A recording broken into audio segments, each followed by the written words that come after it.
Hey everybody, you might remember this lock from way back in video 387.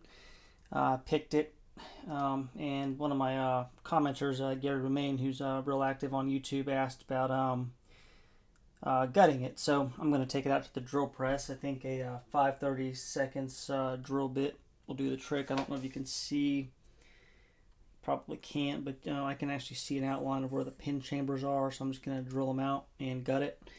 And then we'll see what's inside this guy. Alright, so that wasn't too bad. Brass is soft, and a 5/32 drill bit did the trick here. 5-pinner. And when we see the pins here, I'll show you those in just a second. I'm surprised how easily it picked.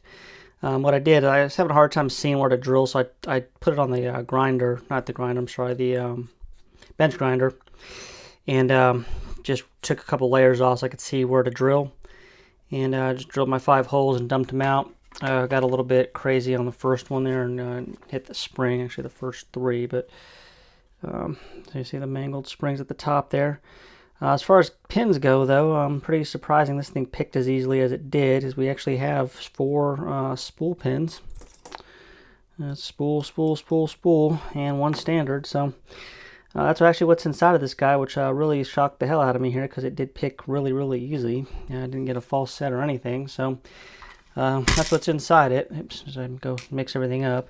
I would actually make a key to this thing and just re-tap it if I hadn't destroyed the shackle, because it actually, it still works, and it wouldn't be too big of a deal to thread those and put some caps in there and have a key for it. But since I already cut the shackle, I'm not gonna bother. But anyway, so for I guess mostly Gary and everyone else wants to check it out, that's what's inside this Brinks brass padlock. And so that'll I guess do it for now, and we'll talk to everybody later.